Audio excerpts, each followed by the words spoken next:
আবু তোহা আদনানের স্ত্রীর অভিযোগ তার অন্য নারীর সাথে সম্পর্ক আছে, সম্পত্তি এগুলা নিয়ে দুইজনেই অনলাইনে প্রচার করতেছেন। এতে কি ইসলামের ক্ষতি হচ্ছে? প্রথম কথা হচ্ছে, আমরা আবু তোহা আদনানের স্ত্রীর বিরুদ্ধেও বলবো না, আবু তোহা আদনানের বিরুদ্ধেও বলবো না। আমরা আবু তোহা আদনানের স্ত্রীর পক্ষেও বলবো না, আবু তোহা আদনানের পক্ষেও বলবো না, কারণ তারা দুইজনেই কসম করে কথা বলছে। এই বিষয়টা আমরা কার হাতে ছেড়ে দিলাম? মূল বিষয়টা হলো তাদের এটা সামাজিক যোগাযোগ মাধ্যমে আনাটা কি ছিল? ভুল ছিল। কিন্তু আবু তোহা আদনানকে আমি ভাই হিসাবে একটা পরামর্শ দিব, ভাইরে, তোমার স্ত্রী যত খারাপ হোক, তুমি যখন গুম হয়েছিলা, সে যেই ভূমিকাটা রাখছিল, বাংলাদেশে এই ধরনের নারী কম আছে। কথা কি ঠিক? দুই নম্বর বিষয় হচ্ছে, তোমরা দুইজন কিন্তু সংসার করছো, তোমাদের দুইটা বাচ্চা আছে। আমি ভাই হিসাবে বলবো, সংসারটা ভেঙে যাক এটা চাই না। খারাপ মানুষকে নিয়ে চলতে পারাটাও ভালো। সবচেয়ে ভালো তো সে যে খারাপ নিয়ে চলতে পারে, ভালোর সাথে তো সবাই চলতে পারে। সেজন্য দুইটা বাচ্চা আছে, তুমি তোমার বাচ্চাদেরকে গাড়ি বাড়ি সব দিতে পারবা, কিন্তু এই বাচ্চাগুলাকে মা কখনো দিতে পারবা না, মায়ের আদর দিতে পারবা না। আরেকটা কথা, আমাদের বাংলাদেশের ভাষায় বলে, এক গাছের ছাল, কথা কোন না কেন, এক গাছের ছাল। সুতরাং এই বাচ্চাগুলোর জন্য এই মেয়েটাই তোমার লাগবে, এই বাচ্চাগুলোর জন্য। সেজন্য আমি নিজেও ফেসবুকে একটা পরামর্শ দিয়েছি, অন্তত বাচ্চাদের দিকে তাকাইয়া তাদের সংসারটা কি টিকে থাকুক। আরেকটা মজার কথা বলি, দুইজনেই কিন্তু খুব জ্ঞানী, আপনারা জানেন কি না জানি না, দুইজনেই কিন্তু জ্ঞানী, দুইজনেই কিন্তু শিক্ষক শিক্ষিকা। আবু তোহা আদনানের স্ত্রীর হাজার হাজার ছাত্রী আছে সারা বাংলাদেশে, তারা অনলাইনে মেয়েদেরকে পড়ায়, কোরআন পড়ায়, হাদিস পড়ায়। এবং যেই মহিলাকে আপনি গালি দিচ্ছেন, এই মহিলা ইসলামী আলোচনা এত সুন্দর। আমাকে একজন বললেন, আমার খুব কাছের মানুষ, যে উনি যখন আলোচনা করে কোরআন হাদিস দিয়ে অনর্গল কথা বলতে পারে, এই হচ্ছে আবু তোহা আদনানের স্ত্রী। হতে পারে তারা এক দুইটা সাইড খারাপ থাকতেও পারে, আল্লাহু আলাম, এই ব্যাপারে আমরা জানি না, কিন্তু তার গুণও কি আছে। তা আমি আপনি তাকে গালি দেব কেন? তার অসংখ্য ছাত্রছাত্রী, তার ছাত্রী আছে। আবু তোহা আদনানেরও কি ছাত্রছাত্রী আছে। এই জন্য আমি ভাই হিসাবে, বড় ভাই হিসাবে, একজন মুসলিম ম্যারেজ রেজিস্টার হিসাবে আমি অনুরোধ করব, সংসারটা যেন ভেঙে না যায়। একটু ঝামেলা হয়েছে, এটা মিঠে যাক, অন্তত বাচ্চাদের জন্য ভালো হোক। আর এখন যারা গুতাগুতি করে ফেসবুকে লেখে, তারা কি আবু তোহা আদনানের বাচ্চাদের দায়িত্ব নিবে? একদিন একটা চিপসও তো কিনা দিতে আসবি না তুই, বেড়া পণ্ডিতি করো। এর কাছে মেয়েকে পড়তে দিয়েছেন, আপনারা কেউ বাসায় নেই, কিন্তু স্যার আসবে দুপুরে 3টা বাজে। এরকমের ঘটনা ঘটে নাকি ঘটে না? এরপরে দুর্ঘটনা ঘটে নাকি ঘটে না? ঘটে। কারণ একটা পুরুষ আর একটা নারী যখন এক জায়গায় থাকে, মাঝখানে আরেকজন এখানে হাজির হয়, ওর নাম জানি কি? এই ওয়াজ করার পরে যারা প্রাইভেট পড়ায়, তারা তো আবার আমার গালাগালি করব। সব শিক্ষক পড়াইতে গিয়া খারাপ কাজ করে আমি এটা বলি না, কিন্তু ম্যাক্সিমামই খারাপ, ম্যাক্সিমামই চোখ খারাপ। সেজন্য প্রাইভেট শিক্ষক সে ফেরেশতা না, সে মানুষ। সে কি মানুষ? তার কাছে আপনার মেয়েকে একা একা দিবেন না। এরপরে সন্ধ্যার পর অথবা সময়ে অসময়ে মেয়ে বাচ্চাকে দোকানে পাঠাবেন না। বলেন, কোথায় পাঠাবেন না? দোকানে পাঠাইয়েন না। আপনি নিজে যাইয়েন, না যাইতে হলে পরের দিন আইনেন, তারপর আপনি মেয়ে বাচ্চাকে দিবেন না। 6 নাম্বার, সব সময় ওর সাথে, ওকে কাছে বসাইয়া তার খোঁজ খবর নিবেন, তার সাথে কেউ কোনো খারাপ আচরণ করে কি করে না, এটা আপনার দায়িত্ব। আপনার মেয়েটা বুঝবে না, সে লজ্জায় বলবে না, কিন্তু তার নিরাপত্তার দায়িত্ব আপনার। আপনি বাপ, আপনি ভাই, আপনার দায়িত্ব এটা, যে আপনার মেয়েটা নিরাপত্তায় আছে কিনা, তার সাথে কেউ খারাপ আচরণ অজান্তে করে কি করে না, এটা আপনি মাঝে মধ্যে তার কাছ থেকে জানতে চাইবেন, এটা আপনার দায়িত্ব। এরপরে আপনি তাকে দ্বীন শিখাবেন। বলেন, কি শিখাবেন? দ্বীন। আপনি তাকে পবিত্রতা, অপবিত্রতা, নামাজ, রোজা, এই বিষয়গুলা, উজু, গোসল, আপনি এগুলা তাকে নিজে কি করবেন? শিক্ষা দিবেন। আল্লাহ পাক আমাদেরকে কবুল করুক, আমরা বলি আমিন। এখন আমরা বলবো, স্বামী স্ত্রীর ঝগড়া, এটা কি বাইরে যাওয়া উচিত? না না না, আসতে কইছেন। না। আমি কোনো ব্যক্তিকে ইন্ডিকেট করে এই কথাটা বলছি না। স্বামী স্ত্রীর মধ্যে ঝগড়া হয় নাকি হয় না? হয়। হয়। কোন পরিবারে ঝগড়া নাই? আর সব পরিবার একটাও না, সব পরিবারে ঝগড়া আছে। কোন পরিবারে মনোমালিন্য নাই? সব পরিবারে মনোমালিন্য আছে। কিন্তু রাসূল কি বলছেন? আন ইবনে আব্বাস রাদিয়াল্লাহু তাআলা আনহু আনিন নবী সাল্লাল্লাহু আলাইহি সাল্লাম قال খয়রুকুম লিআহলিহি, ওই ব্যক্তি উত্তম যে ব্যক্তি তার পরিবারের কাছে উত্তম। সুবহানাল্লাহ পড়েন। রাসূল বলতেছেন ওই পুরুষটা উত্তম বা ওই ব্যক্তি উত্তম যে তার পরিবারের কাছে উত্তম। ওয়া আনা খয়রুকুম লিআহলি, আর তোমাদের মধ্যে আমি হচ্ছে আমার পরিবারের কাছে উত্তম, এজন্য আমি তোমাদের কাছে উত্তম। আল্লাহু আকবার।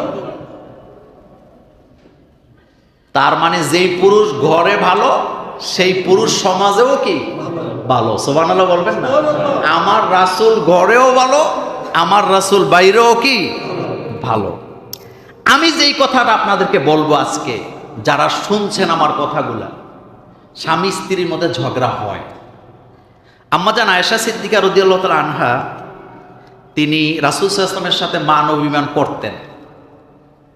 তো আম্মাজান আয়েশা রাদিয়াল্লাহু তাআলা আনহা যখন রাসূলের সাথে রাগ করতেন, তখন তার আচরণটা ছিল একরকম, খুশি থাকলে আচরণ ছিল আরেক রকম। সেটা কি? আল্লাহ রাসূল বললেন, আয়েশা তুমি যখন রাগ করো আমি বুঝি, তুমি যখন খুশি থাকো তখনও আমি বুঝি। মা আয়েশা বললেন, রাসূল কিভাবে বুঝেন? আল্লাহ রাসূল বললেন, তুমি যখন আমার প্রতি খুশি থাকো তখন বলো মুহাম্মদ সাল্লাল্লাহু আলাইহি ওয়াসাল্লামের রব আমাদের প্রতি রহম করুক, আর তুমি যখন আমার সাথে রাগ করে থাকো তখন তুমি আমার নামটা বলো না, তখন বলো ইব্রাহিম আলাইহিস সালামের রব আমাদের প্রতি রহম করুক। দেখছেন? দেখছেন কি জিনিস? সুবহানাল্লাহ। তো যেই কথাটা আমি বলতেছিলাম, আল্লাহ পাক বলছেন ওয়া জাআলা বাইনাকুম মাওয়াদ্দাতা ওয়া রাহমা, আমি তো তোমাদের মধ্যে ভালোবাসা সৃষ্টি করছি। স্বামী স্ত্রীর মধ্যে আজকে ঝগড়া লাগছে মনে করেন, তো আজকে ঝগড়া লাগছে তার অর্থ কি তারা ডেইলি প্রতি মিনিটে মিনিটে ঝগড়া লাগে? ব্যাপারটা কি এমন? ভালোবাসা আসেনি? ভালোবাসা থাকে, ভালোবাসা কমে, ভালোবাসা বাড়ে। আজকে ভালোবাসা নাই, ঝগড়া করছে, এর পরের দিন আবার কি ভালোবাসা। ভালোবাসা আছে। এটা হলো স্বামী স্ত্রী। সুবহানাল্লাহ পড়ে। সুবহানাল্লাহ। এটা হলো স্বামী আর স্ত্রী। প্রথম কথা যেটা, এটা হলো আজকের আমার কথা, স্বামী স্ত্রীর মধ্যে যত ঝগড়া ঝামেলা হোক এটা বাইরে যেন প্রকাশ না পায়। সঠিক। এটা একটা ট্রেডিশনে পরিণত হয়েছে। আপনি আমার ওয়াইফ মনে করেন আমার সাথে কোনো কারণে দ্বন্দ্ব হইল, তো সে যদি এটা ফেসবুকে বা সোশ্যাল মিডিয়াতে প্রকাশ করে, ইজ্জত কি শুধু আমারটাই গেল না ওরটাও গেল? অনুসরণটাই গেছে। খারাপ কি শুধু আমাকে মানুষে বলবে না ওরেও বলবে? তাহলে বোকামি হইল নাকি হইল না? বোকামি। আমার ঘরে আমার স্ত্রীর সাথে মনোমালিন্য হলো, আমি যদি ফেসবুকে আকার ইঙ্গিতে লিখি, তো ইজ্জত কি শুধু আমার বউরটা গেল না আমারটাও গেল? আমারটাও গেল। কথা কর না কেন? আমারটাও গেল। আপনি আপনার স্ত্রীর সাথে ঝগড়া হইলে কোনোদিন আত্মীয় স্বজনকে জানাবেন না, এটা আরেকটা সবচেয়ে বড় বোকামি। কারণ স্বামী স্ত্রীর মধ্যে ঝগড়া হবে আবার মিলে যাবে, কিন্তু আপনি যে আত্মীয় স্বজনকে ফোন করে জানাচ্ছেন ওরা কিন্তু আপনাদের সমাধা করতে পারবে না, বরং উল্টা আরো মজা লইব। সঠিক, সঠিক। কথা কন না কেন? হ্যাঁ। উল্টা কি নিবে? মজা নেই। আর আপনাদেরকে কোনোদিন তারা সম্মান দিবেন। একটা কথা মনে রাখবেন, একটা মাত্র জায়গা স্বামী স্ত্রীর, এই জায়গার ঝগড়া পৃথিবীর কেউ থামাইতে পারে না, কারণ তারা থাকে সবসময় কাছাকাছি। তারা লাগবে, তারা ছুটে যাবে, কিন্তু মাঝখান থেকে খালতো ভাই, মামতো ভাই, চাচতো ভাই, জেঠতো ভাই, চাচা, জেঠা, ভাই, বাবা, তাদের কোনো ক্ষমতা নাই স্বামী স্ত্রী ঝগড়া মিটাবার। এই জায়গাটাতে মহব্বত ভালোবাসা তৈরি করছেন কে? আল্লাহ। এই জন্য আল্লাহ এই দায়িত্বটা নিজে নিছে। আল্লাহ পাক বলছে ওয়াজআলা বাইনাকুম মাওয়াদ্দাতা ও রহমা, আমি তোমাদের জন্য রহমত, মাওয়াদ্দা, ভালোবাসা, বুঝ পরামর্শ, বুঝাবুঝি, এটা সৃষ্টি করছেন কে? আল্লাহ। সুবহানাল্লাহ। স্বামী স্ত্রীর মধ্যে যে সেন্সর আল্লাহ লাগায় রাখছেন, পৃথিবীর কোন সেন্সর দিয়ে এটাকে মাপা যায় না।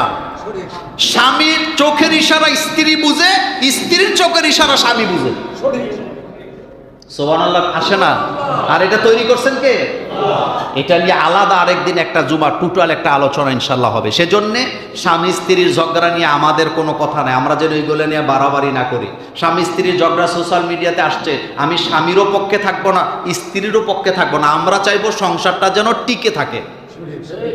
আচ্ছা বলেন তো, একটা সংসার ভাঙা কঠিন না গড়া কঠিন?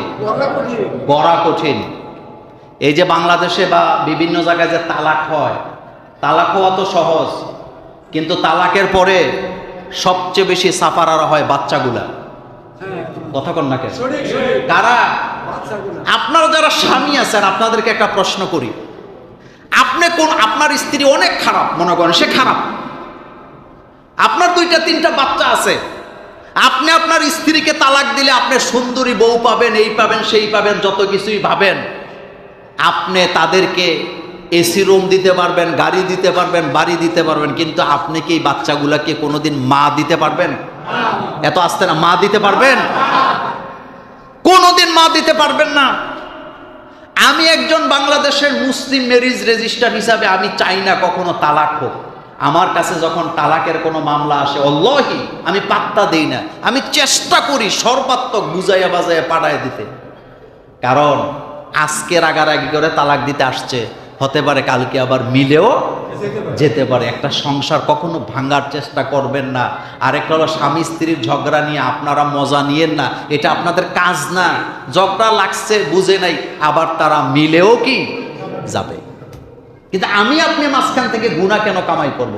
আমি আপনি কেন আরেকজনের মেয়ের বিরুদ্ধে কথা বলবো, আরেকজনের ভাইয়ের বিরুদ্ধে কথা বলবো? আমি কেন তাদের মাঝখানে ঢুকবো? এখানে বাদ, আমাদের এগুলি সাবজেক্ট না। আরেকটা হলো সমাজে হোক, পরিবারে হোক, আত্মীয় স্বজনে হোক, যদি সংসারে একটা ভেঙে যেতে চায়, আমাদের দায়িত্ব কি ভেঙে দেওয়া না জোড়া দেয়া? আমাদের দায়িত্ব কি তাদের বিরুদ্ধে লেখালেখি করা না তাদেরকে বুঝায় বাজে একসাথে রাখা? মনে করেন আপনার সাথে আপনার স্ত্রীর তালাক হয়ে গেল, সমাজের লোকেরা আপনারে বাহাবা দিল, ভালো বলল, কিন্তু এই সমাজের লোকগুলা আপনার যে 2-3টা বাচ্চা আছে, এই বাচ্চাগুলার দায়িত্ব কি সমাজের কোনো বাপের বেটা নিবে? কোনো বেয়াদব নিবে? কোন সংসার ভেঙে যাক, এটা কোনো মোমেন্ট চাইতে পারে না। আল্লাহ আল্লাহ রাসূল এটাকে অপছন্দ করতেন। তালাক কি আল্লাহ অপছন্দ করে? বেটা, তুমি কোনের বাপের বেটা জান্নাত থেকে নেমে আসছে আরেকজনের সংসার ভাঙার জন্য ফুসকানি দাও, উস্কানি দাও, ওমকে ফেরেশতা, ওমকে জাহান্নামী। কোন সংসার ভাঙুক আমরা চাই না। কারণ তুমি এক বেলা বাচ্চাদের দায়িত্ব নিতে পারবা না। মায়ের আদর দিতে পারে পৃথিবীতে এমন আরেকটা মা আপনি বানাতে পারবেন না। আর একটা কথা বলে দেয়, যাদের স্ত্রীরা রাগী, রাগী মহিলাদের গুণ থাকে বেশি। রাগী মহিলাদের গুণ থাকে বেশি। এই ব্যাপারে আরেকদিন আলোচনা করবো। আল্লাহ আমাদেরকে সহি বুঝ দান করুক, আমরা বলি আমিন। আমার কলিজার ভাইয়েরা, আলোচনাটা আরও একটু ছিল, আমি সেই কথাটাতে না গিয়ে একটা পয়েন্টে আমি বলি, গুরুত্বপূর্ণ একটা পয়েন্ট শুধু বলে শেষ করবো। সেটা হলো, মনে করেন কোনো একটা সংসার টিকার কোনো রাস্তা নাই, আর কোনো রাস্তা নাই, তাহলে ইসলামে তালাকের ব্যবস্থা আছে নাকি নাই? এটা হলো না পারতে, আর কোনো সুযোগ কি নাই, কোনো ক্রমেই সংসার টিকবে না। তাইলে এটার একটা আদব কায়দা আছে, তালাকেরও একটা কি আছে। আল্লাহ পাক কোরআনে বলছেন যে তোমরা যখন তোমাদের স্ত্রী থেকে বা স্বামীদের থেকে বিদায় নাও, খবরদার তাদেরকে অপমানিত করে বিদায় দিও না। বিদায়টা যেন সম্মানজনক হয়। আপনি কিন্তু এই মহিলাটার সাথে ঘর করছেন, আপনি কিন্তু এই স্বামীটার সাথে কি করছেন? ঘর সংসার কিন্তু করছেন। আপনি তার সাথে ছিলেন, একসাথে খাইছেন, ঘুমাইছেন, গোসল করছেন, তার সাথে আপনার অনেক স্মৃতি আছে নাকি নাই?